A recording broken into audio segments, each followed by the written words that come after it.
بسم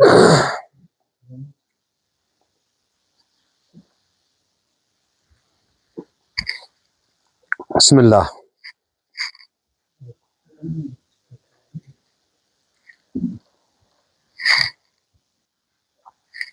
بسم الله الحمد لله والصلاة والسلام على رسول الله وعلى آله وصحبه ولا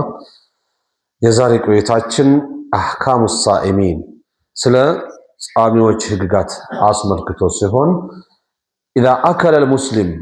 أو شرب أو جامع ناسيا አንድ ሰው ቢበላ ወይም ቢጠጣ ወይም የተቃራኒ ጾታ ምና ቢጫወት ረስቶ ማለት ነው في نهار رمضان برمضان በቀኑ ክፍለ ጊዜ فصيامه صحيح ጾሙ ትክክለኛ ተብሎ ነው የሚገለጸው ولا إثم عليه ወንጀል ሁሉ የለበትም وإذا احتلم المسلم وهو صائم فصيامه صحيح አንድ ሰው ጾመኛ ሆኖ በቀኑ ክፍለ ጊዜ በተኛበት ጀናባ ቢሆን ጾሙ ትክክል ነው وعليه الاغتسال ولا إثم عليه መታጠብ ብቻ ነው የሚጠበቅበት ወንጀልም የለበትም ይላሉ ومن كان مريضا يشق عليه الصوم ጾም የሚከብደው ህመምተኛ ከሆነ ويضره የሚጎዳው ከሆነ فالصوم عليه حرام እሱ ላይ መጾም ምን ይሆናል حرام ይሆናል ማለት ነው ሸርዓን والفطر واجب መብላት በሱ ላይ ግዳጅ ይሆናል ማለት ነው ويقضي فيما بعد ከዛ በኋላ ቀዳ መክፈል ይጠበቅበታል ይከፍላል والافضل للمسلم لاند مسلم የተሻለው ان يكون على طهارة دائما ከቻለ ሁሉ ጊዜ ውዱእ ሊኖረው ይገባል ويجوز تأخير غسل الجنابة የጀናባ ትጥበትን ማዘግየት ይቻላል وغسل الحيض የወር አበባ ትጥበትንም والنفاس የወሊድ ደም ትጥበትንም ማዘግየት ይቻላል لمن كان صائما ጾመኛ ለሆነ ሰው الى طلوع الفجر እስከ ጎህ ቀደዳ ድረስ አዘግይቶ መታጠብ ይችላል እስከ ጠዋት ድረስ አዘግይቶ ሱብሂ እስኪገባ ድረስ ቆይቶ መታጠብ ይችላል والصيام صحيح ጾሙ ትክክለኛ ነው ጀናባ ሳይታጠብ ስላነጋ ጾምህ ተበላሽቷል አይባልም ማለት ነው ومن أراد السفر فلا يترخص برخص السفر መንገደኝነትን የፈለገ ሰው ومن أراد السفر فلا يترخص برخص السفر إلا إذا فارق العمران በመንገደኝነት ምክንያት መፍቀድ የለበትም ማግራራት መፈለግ የለበትም የለማውን አካባቢ እስኪለያይ ድረስ ማለት ነው ይሄ ሰፈርተኝነት ከሚያስብለው እስኪወጣ ድረስ እኔ መንገደኛ ነኝ ብሎ መብላትም ይሁን ሰላት ማሳጠር ወይም መሰብሰብ አይቻልለትም ማለት ነው والسنة لمن أراد سفرا في رمضان برمضان مጓዝ ለፈለገ ሰው ሱናው وأراد أن يفطر ሊበላ የፈለገ فلا يفطر إلا إذا فارق العمران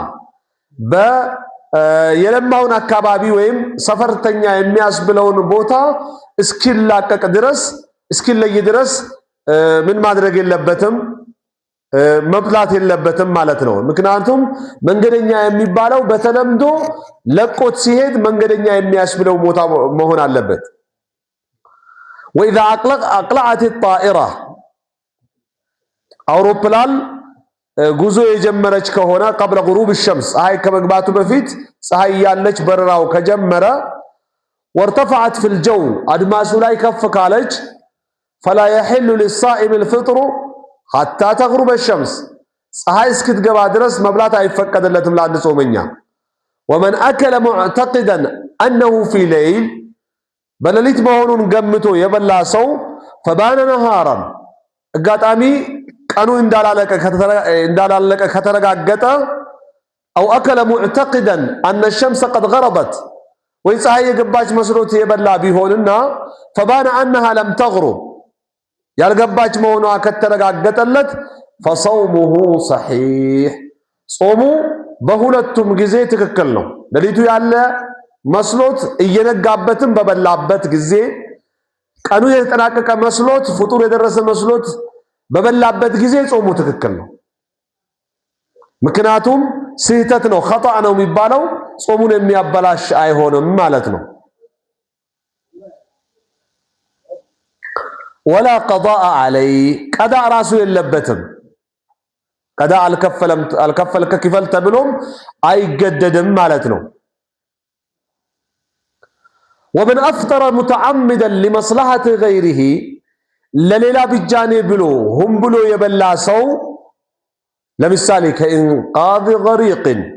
ውሃ እያሰመጠው ያለን አካል ለማዳን ብሎ ሊሆን ይችላል። ካልበላው በተራበና በተልፈሰፈሰ አቅሜ ችዬ አላድነውም ብሎ ወይም ነገር ወስዶ ያን አካል ለማዳን ቢሞክር አው ኢጥፋኢ ሐሪቅን ወይ የተቀጣጠለ ያለ እሳት ለማጥፋት ብሎ ካልበላው ጉልበት ካላደረኩኝ አልችለውም ብሎ ቢበላ ወናህዊሂማ መሰላቸውም ሌላም እንደዚሁ ተመሳሳይ የሆነ አደጋን ሰምቶ ከዛ አደጋ ሌላን አካል ለመከላከል ብሎ ቢበላ አንድ ሰው ፈለሁ አጅሩን ዐዚም ትልቅ ደሞዝ አለው ከአላህ ዘንድ። ወዐለይሂ አልቀዳኡ ፈቀጥ ቀዳእ በሌላ ጊዜ መክፈል ብቻ ነው የሚጠበቅበት። ወላ ኢስመ ዐለይህ ወንጀልም የለበትም። እንዴት ትበላለህ በጾም ተብሎ ወንጀለኛ ነክም አይባልም እንደ ሸሪዓው ማለት ነው። ምክንያቱም ሌላ አካልን ከጥፋት ለማዳን ብሎ ነው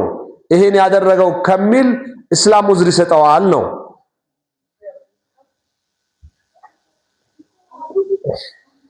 ከይፍየቱ ሲያም ፊል ቢላድ አለቲ ላ ተጊቡ ዐንሃ ሸምስ ፀሐይ በማትገባበት አገር ያጻጻም አኳሃንን ስንመለከት መን ካነ ዩቂሙ ፊ ቢላድ ላ ተጊቡ ዐንሃ ሸምሱ ሰይፈን በጋውን ሙሉ ፀሐይ ማይገባበት አገር ያለ ሰው ነዋሪ የሆነ ሰው ወላ ተጥሉዑ ፊሃ ሸምሱ ሸታአን ክርምት ላይ ጭራሽ ፀሐይ የማይወጣበት አገር ስድስቱን ወር ማለት ነው። ግማሽ ግማሽ ዓመቱን በግማሽ ግማሽ አው ፊ ቢላድን የስተምሩ ነሃሩሃ ሲተተ አሽሁሪን ወይም ቀኑ 6 ወር የሚቆይ አገር ቢሆን ወለይሉሃ ከዛሊክ ሌሊቱም ልክ እንደዛው 6 ወር የሚቆይ አገር የሚኖር ሰው ቢኖር ወይም ቢሆን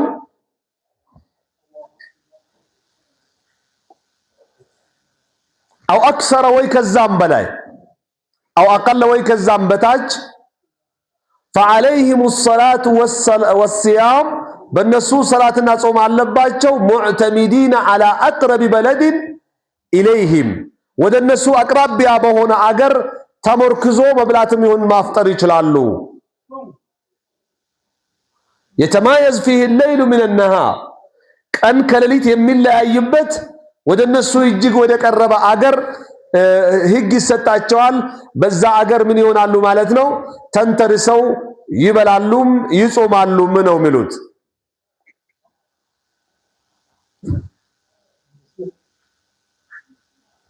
ويكون مجموعهما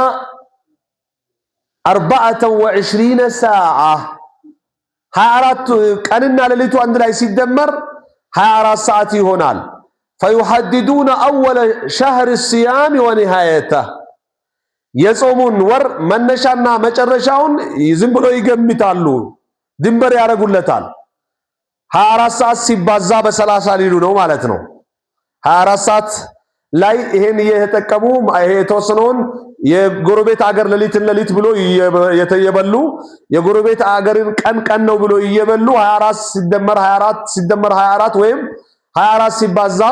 በ30 ይጾማሉ ማለት ነው። ግማሹን ቀኑን ክፍለ ጊዜ 24 በ30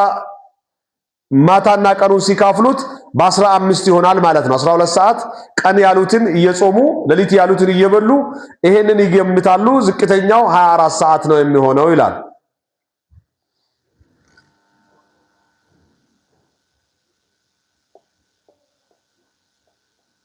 فيحددون طيب وبدء الامساك والافطار حسب توقيت ذلك البلد የአጻጻም መነሻቸውም ይሁን የአበላል መነሻቸው የጎረቤት አገራቸውን ተከትሎ ይሆናል ማለት ነው። ومن كان يقيم في بلاد የተማየዙ ፊሃ الليل والنهار ቀንና ሌሊት በሚለያይበት አገር የሚኖሩ ከሆነ የሆኑ ሰዎች ከሙስሊሞች በምን بطلوع فجر ጎህ በመቅደድና وغروب الشمس በፀሐይ መግባት ولو طال احدهما جدا አንዳቸው በጣም የሚረዝም እንኳ ቢሆን فانه يصوم ويصلي እሱ ይጾማል ይሰግዳል ከغيره في الوقت المقدر شرعا በሸሪዓው በተገመተው ጊዜ ልክ እንደሌላው ጎረቤት አገር ተከትሎ ይጾም እንደተባለው ይጾማሉ ነው قال الله تعالى فاتقوا الله ما استطعتم አላህን የቻላችሁትን ያህል አምልኩ ነው ያለው አላህ ከምትችሉት በላይ ተገደዱ አላለም ወስመዑ ወአጢዑ ሸሪዓዊ ትእዛዛትን ስሙ እሺ ብላችሁም ታዘዙ ብሏል አላህ Subhanahu Wa Ta'ala وانفقوا خيرا لانفسكم መጽውቱ ስጡም ለናንተ መልካም ነው መስጠታችሁ በማለት አላህ ያዛል ማለት ነው ሱረቱ ተጋቡን ላይ 16ኛው አንቀጽ ላይ እንደገለጸው ማለት ነው حكم من ترك صيام رمضان የረመዳን ጾም የተወን ሰው ፍርድ ስንመለከት من ترك صوم رمضان جاهدا لوجوبه كفر ጾሙ ግዳጅ አይደለም ብሎ የተወከውን ይከፍራል ومن ترك الصوم تهاونا وكسلا ታክቶ የተወግር فلا يكفر አይከፍርም ግን ወንጀለኛ ነው وتصح صلاته ይበቃል لكنه آثم إثما عظيما ከባድ ወንጀልን ወንጅሏል ማለት ነው ጾምን ስለ ለተርኪ ركنا عظيما من أركان الإسلام ከእስላም መሰረቶች አንዱን ትልቁን መሰረት ስለተወ ማለት ነው ጾም ከአርካን الإسلام አንዱ ስለሆነ قال الله تعالى الله بلوال فليحذر الذين يخالفون عن أمره كالله ملكتኛ ሚሆን ከአላህ ትእዛዝ የሚቃረኑ ሰዎች ይጠንቀቁ ይላል أن تصيبهم فتنة ዱንያ ላይ ፈተና ኩፍር ሽርክ የሚባል ነገር እነሱን የሚነካቸው ከመሆን ይጠንቀቁ أو يصيبهم عذاب أليم ወይ አሰቃቂ ቅጣት በዱንያም በአኺራም እንዳይነካቸው ይጠንቀቁ ቁርአን ሐዲሳዊ ትእዛዝን እሺ ብሎ ይቀበሉ ይላል በመጨረሻም ሁክሙ من سمع اذان الفجر والاناء في يده ይቃበጁ ይዞ ወይም ሊጎርስ አንስቶ አዛን የሰማ ሰው እንዴት ያድርግ ይጉረስ ይጣለው ይጠጣ ወይስ ያቁም من سمع اذان الفجر የፈጅር አዛንን የሰማ والاناء في يده ኩባያው በእጁ ይዞት እንበል ሊጠጣው እንዲህ ሾርባም ሊሆን ይችላል ብቻ ወተትም ይሁን ብቻ ግን የሚጠጣ ነገር እንዲያቀርቦ አላሁ አክበር ቢልበት ሙአዚኑ فلا يدعه እንዳያኖረው حتى يقضي حاجته منه የፈለገውን እስኪ ያሳካ ድረስ ግጥም አድርገው ማለት ነው ምንም ችግር የለውም እያሉ ነው የዛሬ ቆይታችን እስከዚህ ይሆናል አላህ እናንተንም በሰማችሁት የምትጠቀሙ ያድርጋችሁ እኔንም ባሰማኋችሁ እያልኩኝ وصلى الله وسلم على نبينا محمد وعلى آله وصحبه وسلم